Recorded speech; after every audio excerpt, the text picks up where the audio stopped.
We're now in the middle of Plastic Free July, a global movement that works towards a world free of plastic waste. I've already dedicated 2 of my last episodes to the beauty industry's plastic addiction inside the bottle, and today I want to look at packaging. We all know that we have to stem the flow of plastic into our environment. No one wants to see their lotion bottle washed up on a beach. But just how big a problem is plastic? Well, let's look at just a few statistics before we get started with today's interview. Firstly, half of all plastics ever manufactured have been made in the last 15 years. And production of plastic has increased exponentially from 1.5 million tons in 1950 to 367 million tons by 2015. And of that, every year now, about 8 million tons of plastic waste escapes into the oceans from coastal nations. And of course, as we know from the Biodegradable Beauty podcast episode that I recorded with Anna Green last year, plastic can take about 400 years to break down in the environment. So we have a big problem on our hands, and the beauty industry has only recently really started talking about it. And that's why today I've invited an organization called Repurpose Global onto the podcast to talk to me about the way that they're working with organizations to reduce their plastic footprint. But how does the beauty industry end its addiction to plastic? We'll explore the complexities in this episode, so settle in for a great listen because you don't want to miss this. Welcome to Green Beauty Conversations, the podcast that challenges you to think about how you buy, use, make, and sell your natural beauty formulations. We tackle topics that will make you think and encourage debate about green beauty with your friends, followers, or customers. I'm your host, Lorraine Dahlmeier. I'm a chartered environmentalist, biologist, and the CEO of award-winning online organic cosmetic formulation school, Formula Botanica. We have thousands and thousands of students in over 180 countries around the world who study with us to become organic beauty formulators and entrepreneurs. Visit our website at formulabotanica.com to try our free online formulation course. And if you want to be the first person to know what's happening in green beauty, make sure you subscribe to this podcast in your favorite podcast app. So in today's episode, I'm joined by Peter Wang Yemdal, social entrepreneur and co-founder and chief advocacy officer of Repurpose Global, the world's leading plastic action platform dedicated to reducing waste, reviving lives, and restoring nature's balance. At Repurpose, Peter spearheads the venture's marketing and communication efforts and advises a team of 20 impact storytellers and brand strategists across North America, the UK, Europe, and Asia. Hi, Peter. Welcome to the podcast. How are you doing today? I'm doing well. Thank you so much, Lorraine. It's really excited for this conversation and big admirer of green beauty. And I think there's a lot that we can dive in here. So yeah, thank you so much for having me. Oh, it's a pleasure. And I can't wait to explore this topic because it is such an important one.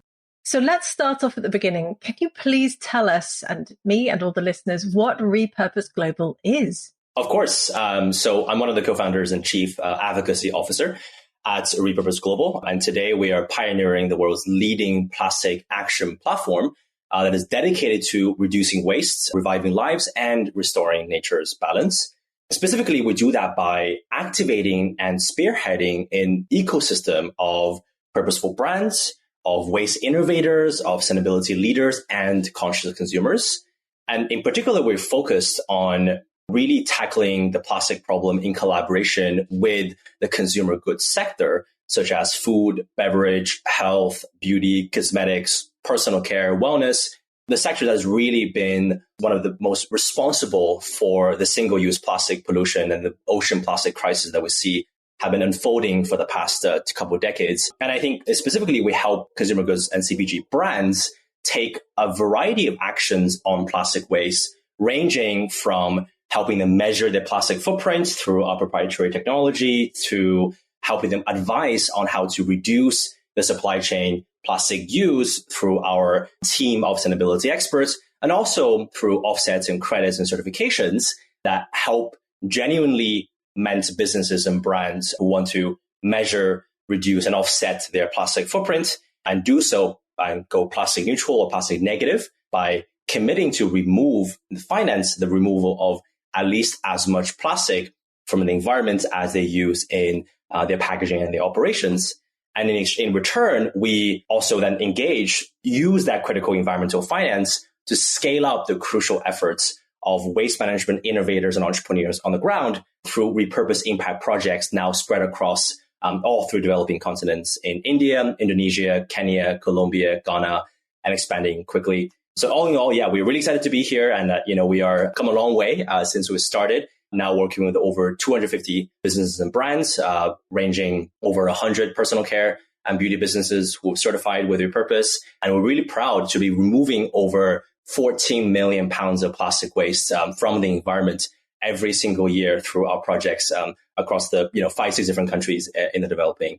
That's a little bit about Repurpose, but I'm happy to dive deeper wherever you like to do so, Lorraine. Absolutely. Well, I'm looking forward to this. Well, obviously, it's a huge undertaking, what you've got there, and it's very exciting. But before we start to go into the nitty-gritty of how you do it and how it all works, can you tell me why you started Repurpose Global? That's a great question, and one that's very close and dear to our heart. I think for us, the entry point to plastic waste was not actually, surprisingly, to many lay people, not the environmental perspective of it. It was actually through the socioeconomic angle of plastic pollution. And that's a really bit of an undercover sort of something that's relatively underreported, right, in the overall ocean plastic zeitgeist that sort of have entered us.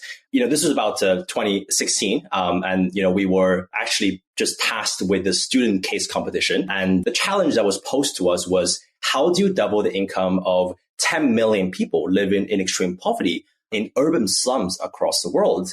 And that's where we really found out, and we were completely surprised by the fact that waste picking and informal waste workers comprise of the second most popular source of income for informal workers among the urban poor worldwide.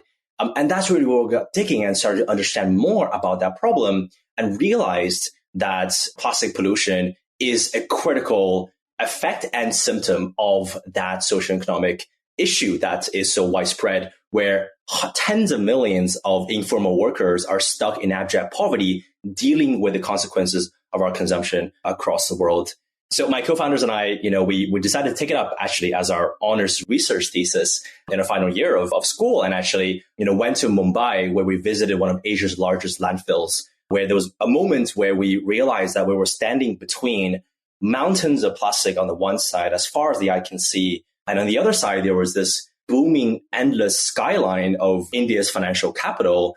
And we realized that something had to be done to bridge the divide between these two vastly contrasting realities.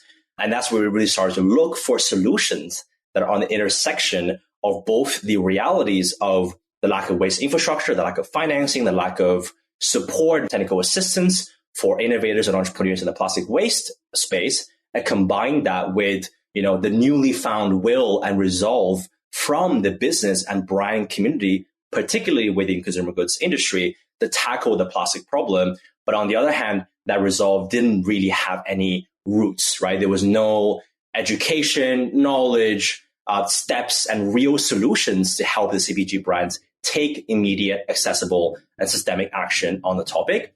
So that's really where we combined the both and innovated and pioneered the idea of plastic credits, and sort of modeled and inspired after carbon offsets, but with crucial differences. We've learned from the failures and the successes of the carbon markets and applied that into solving the plastic problem. That's a little bit of how we got started, Lorraine. It's definitely a very personal one, but I think it's one that is very close to how we, and even today, translate into the mission and the values of our organization as well. Absolutely. Wow, what a fantastic story. And I can imagine that standing there on that landfill must have been quite impactful, for sure. I mean, you talked a little bit about the socioeconomic aspect. As you say, everyone rightly also thinks about the environmental components of global plastic pollution. Can you give us an overview of just how bad the global plastic pollution problem really is? Yeah, I think that's a great question. I think it's a hard one for me to personally answer because, as an entrepreneur, as an impact entrepreneur in the plastic space, right, there's a one end of it where you want to tell the whole world, whether or not it's brands, it's government policymakers, it's innovators, that this is such a dire problem, and that because it is, right, 8 million tons of plastic flow into the oceans every single year. The world needs $30 billion of additional financing every single year to effectively end plastic waste in nature. And I'm sure we can rattle off a ton more stats, right? I think we've all heard too much, so you can say a lot of the real scale of the plastic waste problem. And then also then at the same time, balancing that with, letting people know that it's a solvable problem, that we can do something about it. And that it's not something, it looks scary, it looks big, it looks untacklable, but we can actually do it. And to be honest, personally, if you ask me, it's a really tough challenge, right? To try to balance those two particular perspectives, because we sit in the middle of this, right? And then at certain points, we have to talk about how big the problem is. At certain points, we also have to break that problem down, right, for people across the ecosystem to understand, because plastic waste is incredibly complex. That's the bottom line, right? Is that there's no one single stat, one single perspective that summarizes the scale of the problem. But I think the closest one that gets to really understanding the scale of the issue is just, translating into real dollars, right? How much money do we need to tackle the problem? And with climate change, you need hundreds of billions, potentially trillions over the course of the next couple of decades to solve the problem. But the nice thing is that the science has been done, right? So we know that it's a tackleable problem. $30 billion every single year sounds like a lot of money, but in the grand scheme of things, it's something that is actually doable to solve the problem. And it's high time for us to really internalize that and realize that there is a lot that we need to do, not just within the supply chains of each of these organizations and brands across the world, but also that everybody has to come together to solve the challenges of the systems at large. And in addition to looking at what they're doing in their supply chains, if we really want a real shot at tackling and solving the plastic problem. Blimey, 30 billion, as you say, it sounds like a huge number, but actually when you look at what governments spend all the time, it's a drop in the ocean. And there just has to be the willpower to do it, which is presumably also why you've set up Repurpose Global. So can you walk us through how the scheme works? I mean, it's a certification scheme. So imagine I'm running a brand, I come to you. How does it work? For sure. I think happy to go into the logistics as well. I think, we've designed our certification program to be accessible by brands of all sizes, small, all the way from mom and pop. So even tons of brands that are working with us who, hey, Repurpose, we really want to be plastic neutral. We haven't launched yet, but I'd love to get my brand to be plastic neutral, plastic negative from day one. Tons of brands in those scenarios. Tons of also challenger brands, are fast growing ones that really want to sort of tackle the problem, and as well as designed for larger businesses and Fortune 500 companies. And that's one side. And the other side, I think the other principles of the design of certification is really the rigorousness that is situated within it and a real process of how we actually do this. And that's, to answer your question, is in 3 steps. So number 1, we help companies and brands actually measure their plastic footprint. It definitely is a more bells and whistles to it, right? But I think the easiest way to understand it is that, let's say if you're a beauty brand, you're selling, right, 1 million units if your brand was one single SKU, and that one single SKU had 1 million, you sell 1 million units, and every unit, let's say, contains about 20 grams of plastic in a large shampoo bottle. With times the number of grams of plastic per container, times that by your sales, and that's really makes up the bulk of your plastic footprint packaging. But of course, right, there's bells and whistles, so there is more than just packaging, that just what meets the eye, right? There is supply chain, there's manufacturing, there's distribution, right? There's a lot of other parts of it as well. In carbon, you refer to as scope 1 emissions, scope 2 emissions, scope 3 emissions, right? So we've designed something similar within our plastic footprint methodology for Repurpose, where we measure scope 1, but we also help measure scope 2 and assume certain factors for scope 3, both using technology, but also, advisory just to help brands and companies understand their plastic use, which can take either an hour for smaller companies to a couple of days, right, for much larger businesses. That's step number 1. Now, step number 2 is to commit to reduction, right? So we're very clear at Repurpose is that, our plastic neutral certification, we don't use it as a license to pollute, and we don't allow anybody to use it as a mere way to justify the plastic production that they're putting out in the world. So we're very clear that we help companies actually think through and to commit to tangible reduction targets and monitor on that progress on a year-by-year basis. And then finally is where the plastic credits come in, where for a certain amount of, let's say use 100 tons of plastic in their supply chain in 2021, they finance the removal through our platform, at least 100 tons of plastic from the environment through one or several of our impact projects on the ground, to then enable them to use our platform to achieve a net zero plastic footprint. And that's really what initially awards brands the plastic neutral certification. And then year on year, we continuously measure, right? So their footprint changes on a quarterly basis. And then we also, monitor the progress on reduction and other things related to taking holistic plastic action beyond just the offsetting part of the certification. So what sort of uptake have you seen amongst beauty brands so far? Obviously, we're on the Green Beauty Conversations podcast. It sounds like you deal with a lot of different consumer goods companies. How have things been with beauty? It's been great reception from the beauty industry, and we're really thankful for the support. And I think that's rooted in the fact that, consumers, beauty consumers particularly really care about this topic. If you look at the difference between a beauty brand versus like a food brand, the performance is still key. The safety, the performance, the ingredients, like all of those things are still things that consumers really care about. But for beauty and personal care brands, people are not just looking at those factors and also looking at intangible factors, differentiate brands within a very, as you can imagine more than I can, a very crowded marketplace, right? Where there's a lot of beauty brands, trying to make a difference. So we're working out, again, over 100 personal care and beauty brands across US, Canada, UK, Europe, and also the rest of the world, my brands in Asia and India as well. And so notable ones like Grove Collaborative, Play Beauty, Inner Sense Organic Beauty, across cosmetics, as well as personal care and wellness. I think various parts of this big tent of green and sort of clean beauty, you can say.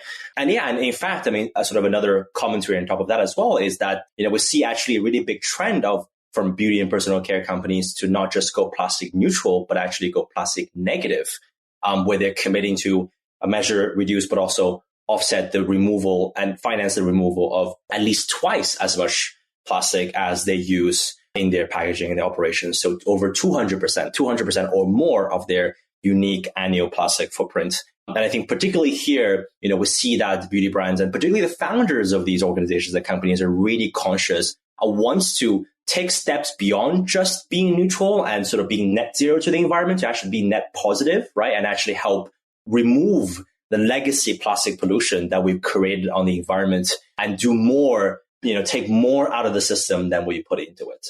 There's that within the beauty space as well. Amazing. So, 40% of the brands you're working with, it sounds like they're beauty brands. So obviously there's been a huge response from the beauty industry, which is great to hear. And we're going to come to offsetting in a minute, but I first want to talk about reduction. Obviously, this is a great topic.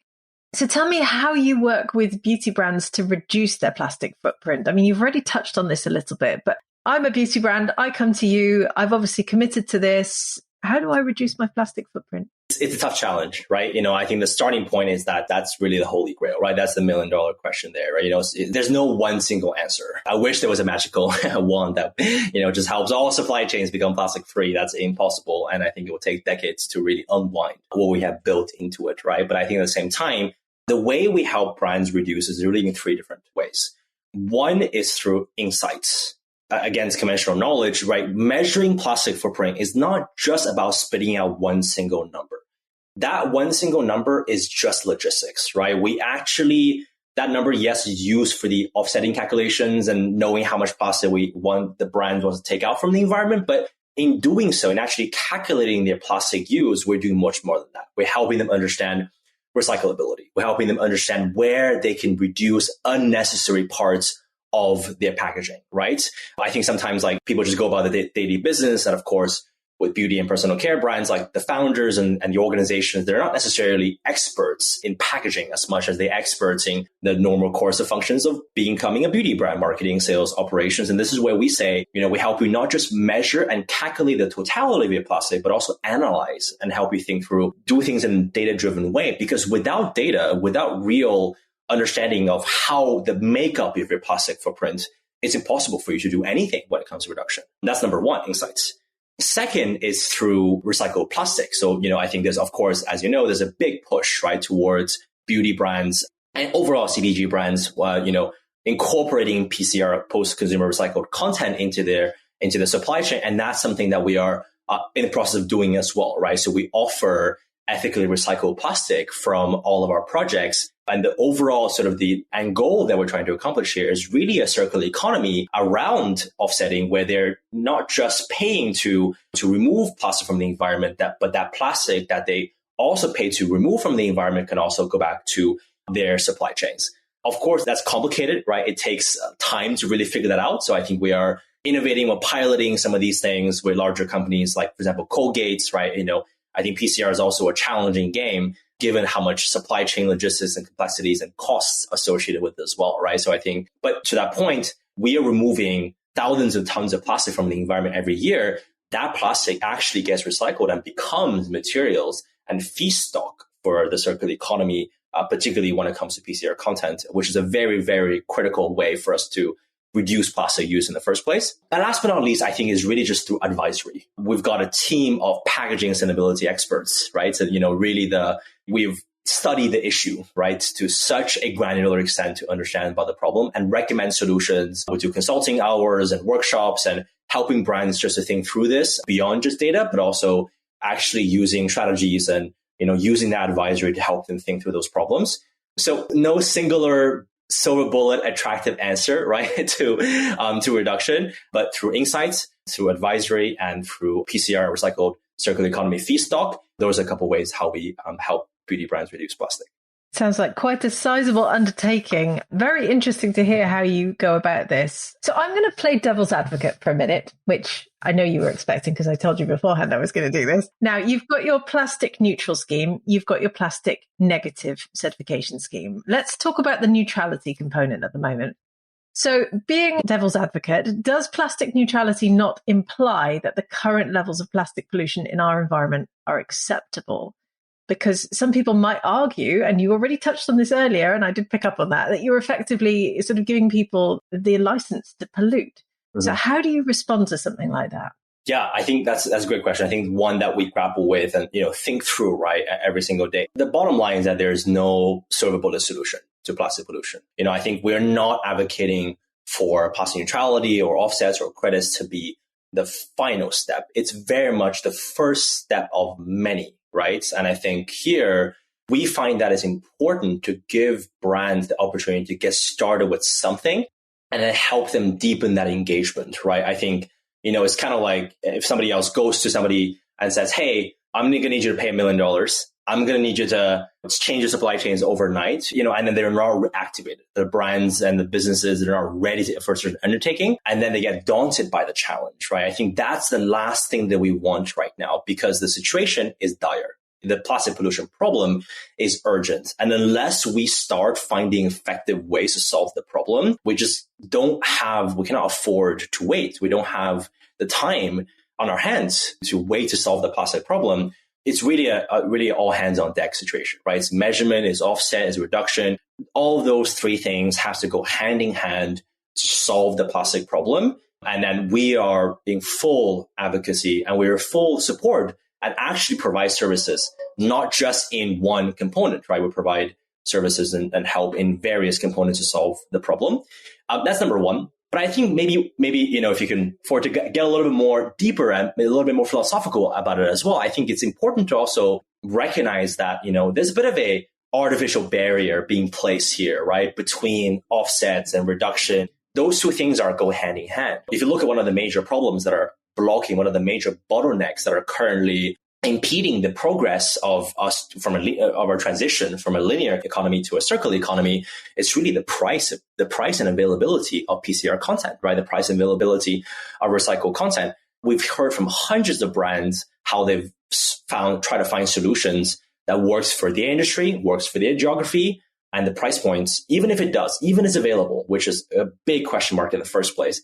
Even if the material is available in the first place, it's too expensive, right? It's incredibly costly compared to what they're currently paying. And that's what we're also solving for here with plastic credits, because fundamentally, we're not going to get to a full 100% recycled circular economy if we don't have materials. And we're not going to have recycled materials if we don't have the infrastructure across the world to collect the plastic waste that is actually recyclable, that is now being millions of tons of which are actually ending up being in landfills, incineration in different places, right? So in doing so, what we're doing with credits and offsets is actually propelling that forward and making that PCR content much more available on a systems level beyond just individual supply chains. So I do think we need to have a very constructive discussion here, right? And I think as a brand, we know that progress is never perfect. And we welcome debates. We welcome feedback. We would love for others to tell us how we can do better. because we want to. Our intention is to do the best that we can. We're so open to collaboration on this, and to the extent that we've actually created an independent sustainability advisory board, a scientific advisory board of experts ranging from US Plastic Pact to Ellen MacArthur Foundation and other people that across the value chain who can then help us, in this leading position around advancing the circular economy, do better than what we're doing right now. Yeah. That was a great answer. Well, thank you very much for tackling my difficult question there. I just want to talk about PCR, so post-consumer recycled plastic. I mean, the beauty industry is making a lot of commitments around this. There's been a real flurry of activity over the last 2 years, which is great, although it frustrates me that it's taken so long for them to make some of these commitments. And I'm getting press releases sent to me all the time going, hey, our packaging is now recyclable. And you sort of sit there and go, oh my goodness, has it really taken them that long? But yes, I guess the question I have, and you've already touched on this a little bit, I mean, obviously the infrastructure isn't really there at the moment for PCR. So what needs to change in order for us to be able to start to use it a lot more other than the price? Definitely. Yeah. I think, we have to start with the elephant in the room, which is government policy, right? We have to start with that conversation, right? I think there's so much that we can do, right? In the space of service provision, in the space of for-profit, social entrepreneurship. I think we need to get more governments to mandate that from companies and brands. We can close the gap a little bit with price, and that will happen over time, to bring down the price of recycled plastic closer to virgin, but it's never going to be the same, right? I mean, there's just the physics of it, right? I mean, there's just so much more you need to do. There's a whole loop you have to close, right? So virgin plastic is half the loop, but recycled plastic, you have to go that loop one more time for it to end in the same place. So it's physically not possible for it to get to the same price, right? And fundamentally, the government has to either subsidize or mandate essentially the cost of recycled plastic. And that resolve needs to be there. And I think we need to push governments around the world through advocacy, to help them understand how important it is to do that. That's number one. I think number two is also just best practices and knowledge, right? I think there's a lot of, sustainability. I was reading an article earlier today, I think, about the rise of CSOs, the rise of chief sustainability officers. It was an interesting article because it's one of the newest professions in the world. It wasn't a profession even 5-10 years ago. And now you have this flurry of influx of talent coming from nonprofit, for-profit government. They come from different places to fill up this vacuum in the sustainability sector. But doing so in a way that is sort of building the plane while you fly it, right? And I think much of sustainability is still like that today, right? Is that we're building it and we're flying it. But I think, to do that properly, we need resources. They need training. They need education. I think this is much to your business learning around from Botanica as well, in terms of helping people learn how to do the craft, right? I think there's a lot of, and that might seem dirty and not very attractive as an answer, you can say either, but I think it's really the details, right? I think is really helping people and translating those knowledge pieces, particularly in a pre-competitive way, I would argue specifically. I think there's a lot of feeling around competition, but even on those things, right? There's not a lot of knowledge sharing amongst competitors, but we're all going towards the same goal here. I still think that, to be completely honest here, I think there's still a little bit of that feeling that sustainability is a differentiator, right? It's a competitive differentiator. It's an edge that we want to keep for ourselves. If we know how to do PCR content really well without compromising product safety and quality, maybe I don't want to share that with my competitors, right? And I think, unfortunately, that's a mentality issue that we have to solve, right, within the industry, to make it clear that, and for sustainability no longer to go from just being purely a competitive differentiator to a cost of doing business. Once that shift starts to happen with policymaking, with consumer advocacy, with training and services and provision to help sustainability leaders perform better, only that mentality will start shifting much quicker, I think. Yep, that's completely fair enough. I am seeing the big players in the beauty industry start to share information a lot more, which is good to see, but we still have a long way to go. I find it interesting you mentioned the CSO job. I did my degree in corporate sustainability and environmental management 20 years ago, and I can tell you those jobs did not exist when I came out of university, but it's great to see that they're starting to sort of mushroom out the ground. So I want to talk briefly about the projects that you're running with the funds that you receive from the certification scheme. What sort of projects are you setting up? Can you give us some examples? Yeah, that's our bread and butter right there, right? It's really that's the part that we get excited about every day. In terms of, actually adding value and creating these projects on the ground. There's really 3 categories of projects, right, of how we run things on the ground. Number one is creating new infrastructure where no infrastructure previously existed, particularly in vulnerable coastal communities in the developing world. either rural or for other reasons where there's just simply no formal waste collection process. I think here in the West, me sitting in Miami, you sitting in the UK, I mean, it's easy enough to, it happens like clockwork, right? There's a trash chute outside your door. You go out there and you put your trash at the door and, magically it just happens. In much of the world, to be honest, that is not the case, right? So I'm coming from firsthand experience of having lived in India for the past 3 years. It's a big challenge. That's where we come in and work with local partners to finance trucks, balers, equipment, real estate, working capital, safety equipment, right? Just all the nuts and bolts that are needed to collect plastic in geographies where none previously existed, and then feeding that plastic that we collect into recycling or other environmental end destinations.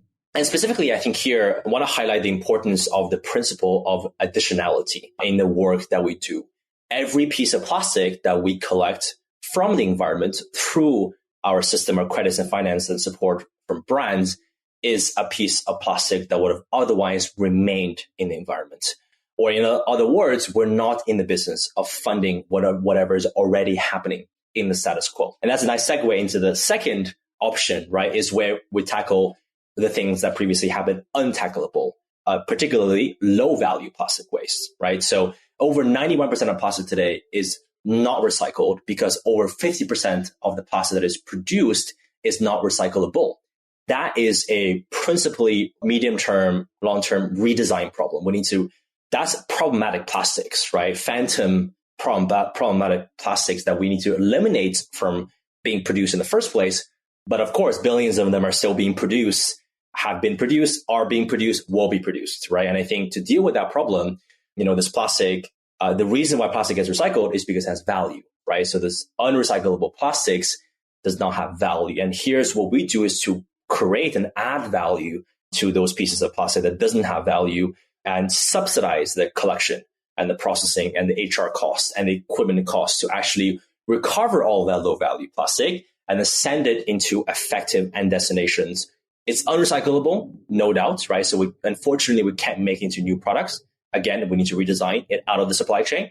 But, the most effective way is basically through co-processing, which is a combination of energy recovery and mineral recycling, which is better than incineration, better than burning, better than waste energy, better than landfilling or any of the environment, and making sure that, it gets processed in the right way. That's second. And third, this is the part that I think is the most frontier part of our work right now, is in looking at plastic credits as not just a vehicle to finance recovery or collection or recycling, but also finance the reduction and redesign of the way that the relationship that our society has with plastic in the first place. So example here is we piloted this collaboration with Sathi Pads, which is a global manufacturer in biodegradable plastic-free female sanitary pads. And again, there's a lot of polyester and plastic materials in regular sanitary pads.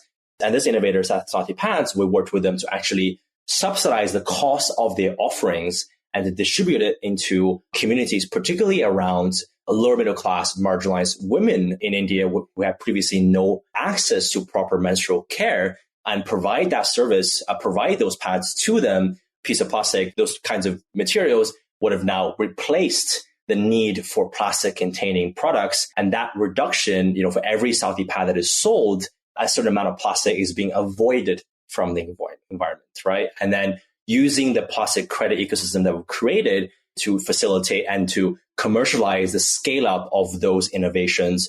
And that's applicable across, right? That's not just going to be within this particular sector. It can happen to water bottle companies. It can happen to reuse systems. We can think about so many applications as long as innovations and companies can prove that their products tangibly replace and reduce plastic. We can use the credit system that we've created at Repurpose to support their scale up, again, towards closing the loop, because those services are fundamentally what the brands and companies need as well in the future to help change the way that we interact with plastic in the first place. So in summary, those are the three ways that we create impact: creating infrastructure where none has existed, recovering low value plastic, and also funding and financing innovations on the cutting edge of achieving a circular economy. Wow, that's quite an undertaking there, and, amazing ambition. And it sounds absolutely fantastic what you're doing. And these projects sound absolutely amazing. So I guess I have one final question for you. So this episode is going out as part of my recordings for Plastic Free July. The episode before you, we talked about the microplastics inside your formulation. There are over 500 of them, by the way. This might be something interesting again for you to, to sort of add in as well. But I think the question is, can the beauty industry eventually get to a state of being plastic free? Do you think that's even realistic or achievable? That's a tough question. I think the answer is yes and no. We can rephrase the challenge. Should the beauty industry be eventually become plastic free?